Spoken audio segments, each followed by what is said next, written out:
Hey everybody, I'm back again. And today I wanted to just show you guys some really basic but fundamental leg strengthening exercises that you could do from the bed, right? Some of you at home who are recovering from your stroke may still have quite a bit of weakness in one or both of your legs. So, all of the exercises that I'm going to show you all today, there are about 6 of them.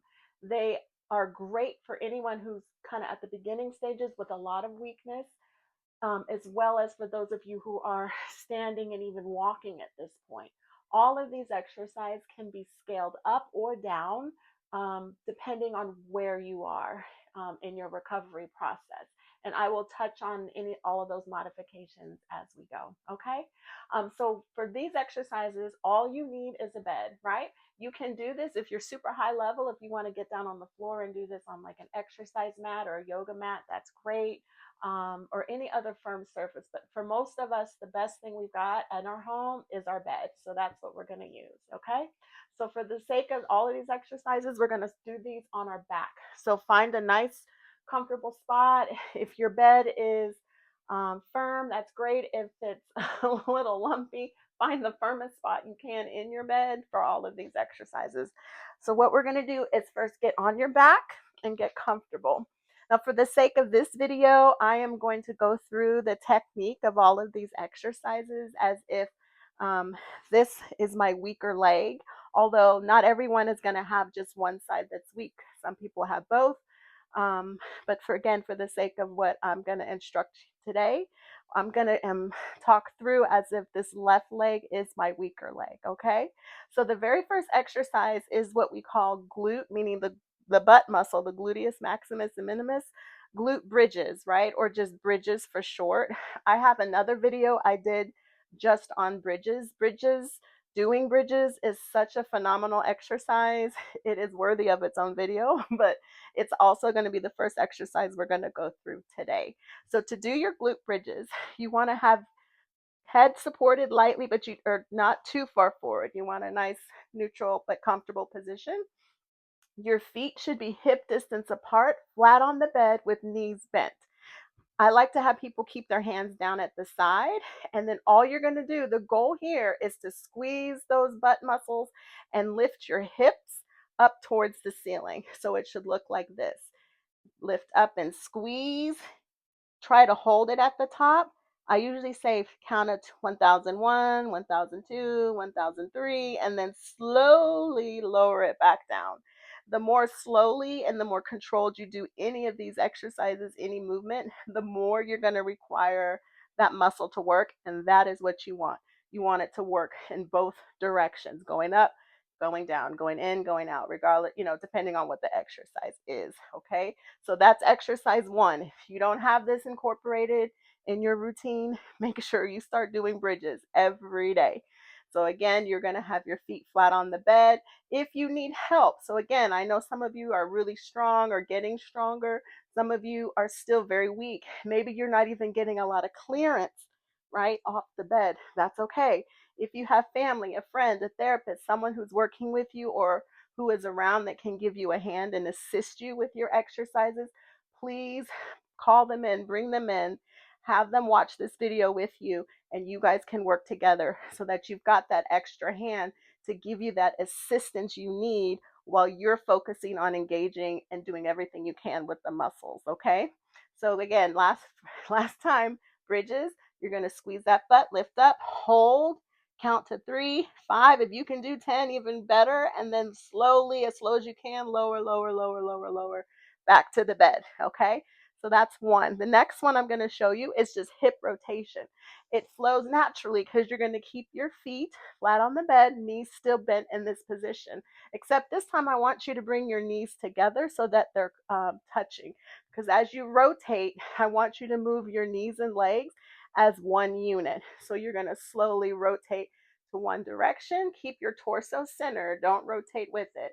This is an excellent stretch. You will feel it if you have any tightness in your hip and along that IT band. You will feel it with this stretch, even with your lower back muscles. And then from there, nice breath in, come up, slow, controlled. Remember, that's the goal for all of these. And then you're going to just slowly rotate down the other direction. And remember, you do not want to let your torso, this isn't a roll, this is a rotation. So your torso is still straight up and down. It's only the hips and legs that are rotating, okay? And you're going to control it up. This is work coming up. And then it's also work going down because you're going to control the landing. You're not, the goal here is not to let gravity flop your legs over, okay? So that's where the workout and the strengthening piece comes in, controlling all of these movements. So just rotate from one side and then up slow, really pull and control that movement, and then down to the other side, okay? Slow, controlled. I say it all the time, okay? Here we go. All right, so that's the second one. The third one, similar, it's going to flow, similar position, but except from here, feet still stay flat on the bed, except now the legs are going to come down. And again, you're going to control it. You don't want this, right? And remember, I'm saying this is my weaker leg. So what this should look like is you controlling it. Let the other side work with you, even though that's the strong side. A lot of times with your brain having both sides work together, you get a better quality movement. So just let both knees drop out slowly, not allowing gravity to pull them down too quickly. And then you initiate and control the movement coming back up, right?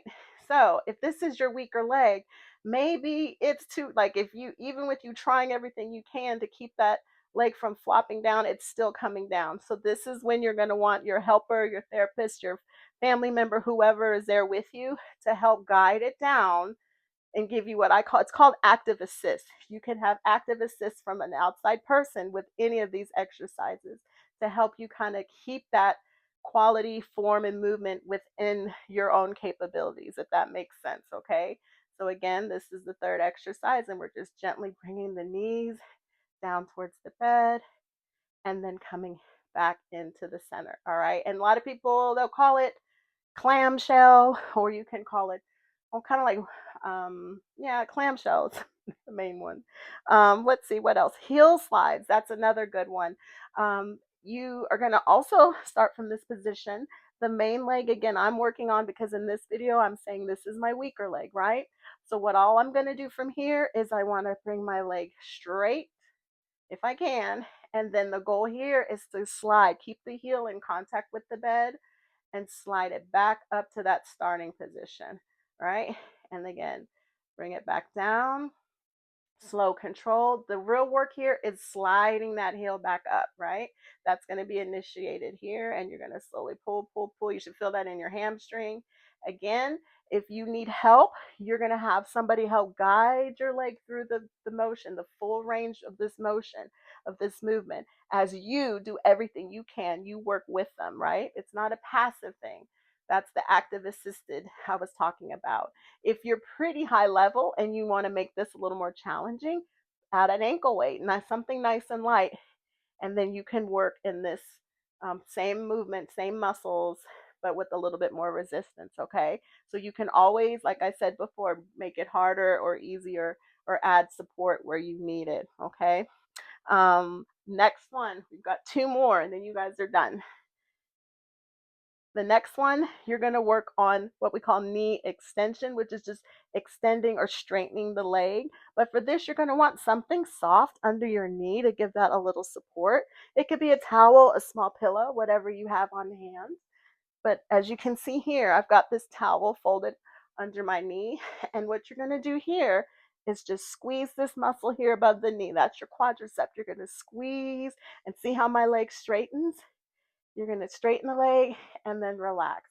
This is an excellent exercise where you're going to want to do those place and holds or squeeze and hold. So you want to squeeze, try to hold it a few seconds, and then relax.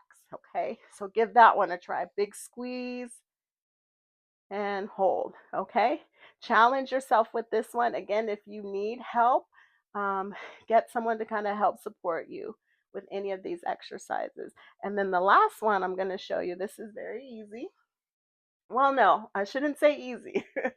It's going to depend on where you're at, right? Everybody is going to be different. But for those of you out there who maybe you are standing, maybe you're doing some walking, maybe you're getting some recovery, meaning movement coming back in that leg, but the ankle is still a little bit weak, or the lower leg is in front of the leg is a little weak. And maybe the therapists have given you what we call an AFO, an ankle foot orthotic.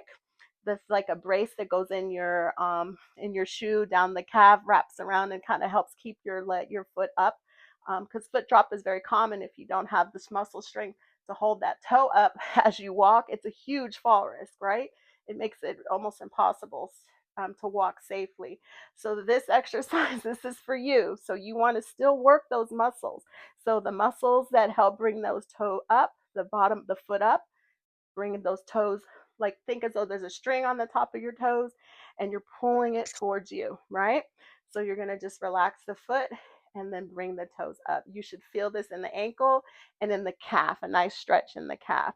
And again, like all the other ones, you want to, at the top of that contraction or at the end of that movement, you want to hold it. So you want to hold it 1001, 1002, 1003, however you can do it, okay? So just the toe lifts, bring those toes up towards you, hold it as long as you can, big tight squeeze, and then relax. For all of the exercises I've showed you today, the key again is slow and controlled. In the beginning, if like I said, if you need help, someone to support you through it, get them to help you. Doesn't mean you don't do these exercises, you just do them a little differently with a little bit of guidance, right? Also, for repetitions, if you're very weak and needing some help, start with 3 to 5. That's totally fine. Work within what your body is allowing you to do today. And as you continue to work and gain strength, you will be able to do more, right? You can always add resistance when you're able to tolerate that, all right? I really hope this was helpful. I know as an OT, I talk a lot about upper body core balance and all the things, but in truth, in recovering from a stroke, you've got to look at the whole body. You've got to look, it's all incorporated. You can't really separate it all out and then be in balance, right? So work these muscles. I'm really trying to give those of you at home who don't have necessary access to quality therapy and also maybe aren't up and mobile as much. I want you to have a wealth of things that you can do from the bed or from the chair or just easily at home, either on your own or with a little support. So I hope that some of what I've shown you today, my goal as always is to be helpful. So I hope this was helpful. Please shoot me a comment. Let me know if this is something that you're already doing or if you're struggling with something similar or want some other modifications for what I've shown you today. All right. Thank you so much for watching, and I'll be back again next time. If you found this video helpful, don't forget to subscribe for more DIY videos to help you along the way in your stroke recovery. Struggling at home? Have a question? Leave me a comment. I'm here to help.